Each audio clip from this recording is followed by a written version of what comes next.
Jennifer Parker, adjunct professor at the University of Western Australia's Defence and Security Institute. She's also a former naval officer with experience in the Middle East. Professor Parker, thank you for making the time to speak with us today. Now, President Trump signaling potential negotiations, Iran denying having any talks with the U.S. Do we have any indication on who the U.S. could be talking to in the Iranian regime?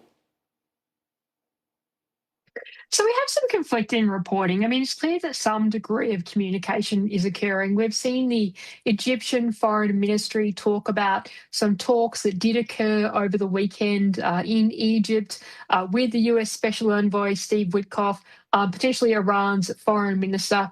We also know that Pakistan has been speaking to Iran and is being touted as some form of mediator. Oman has also made some comments on this as well. So it's very clear that there are talks going on. Now, in terms of who President Trump is referring to when he talks about someone within the regime they're talking to, look, that's not clear. There are some rumors out there, and I think you mentioned some in your intro.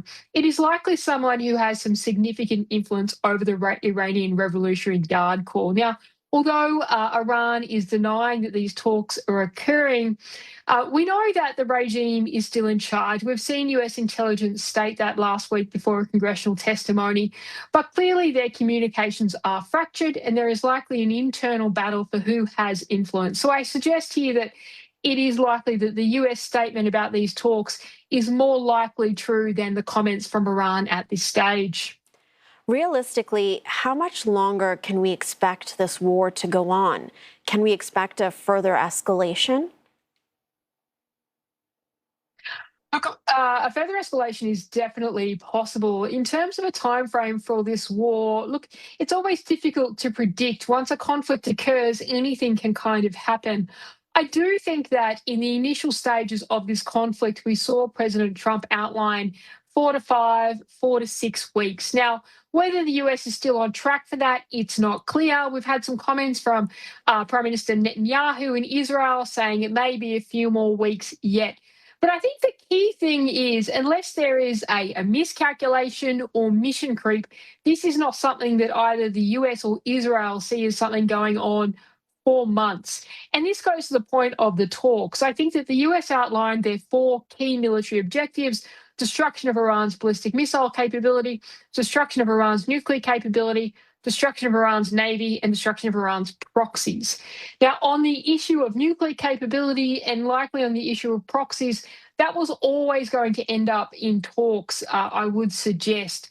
The key issue with Iran's nuclear capability, of course, being who has control of the highly enriched uranium that we know Iran has. And either you send in ground forces to seize that, which I think the US would be highly reluctant to do, or Iran has to agree to give that up. The question is, though, how effective will this diplomacy be, and when could that bring an end to the conflict, noting that we've seen the US say that a ceasefire wouldn't be sufficient. So I guess that's a long way of saying it's not clear when this conflict is going to end. But again, I don't think the US have any intention of staying in the high-end phase of this conflict for months. So then, looking at the current state of play, who do you assess has the upper hand? Look, I think that there's been a lot made over Iran's control of the Strait of Hormuz and therefore Iran's control over global energy supplies. And that's a fair statement. Iran clearly has geographic dominance across both the northern Arabian Gulf, the Strait of Hormuz, and the Gulf of Oman. And that has allowed it to deter shipping from going through the Strait of Hormuz. Why is that significant? Because the Strait of Hormuz normally has about 20 to 30 tankers go through it a day, which reflects about 20% of the world's energy supplies. The constriction of ships flowing through that, so now we're seeing 1, 2, maybe 3 or 4, as opposed to the 138 ships, both containers and tankers that we normally go through each day, is causing an economic impact globally. It is causing shortages in some countries, and that is putting pressure on President Trump.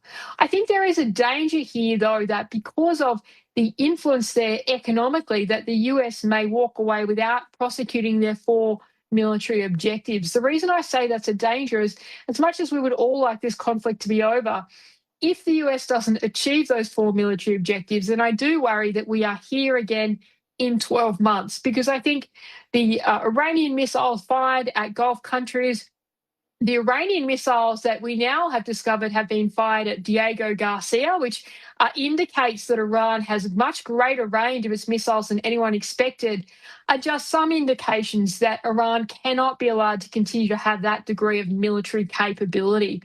So there is a danger that the US pulls out too quickly without having achieved their objectives. And what we see in 12 months is another conflict. So I think that needs to be balanced against, of course, the economic impact to the global economy. Because if we see another conflict in 12 months, we will again see a constriction of the Strait of Hormuz. Because as I mentioned before, Iran's geography allows it to dominate those areas and use fairly low-cost capabilities, uncrewed surface vessels, uncrewed aerial vehicles, to attack and deter shipping. Thank you, Professor, for sharing your insights with us. Unfortunately, that's all the time we have. We were speaking to Jennifer Parker, adjunct professor at the University of Western Australia's Defence and Security Institute.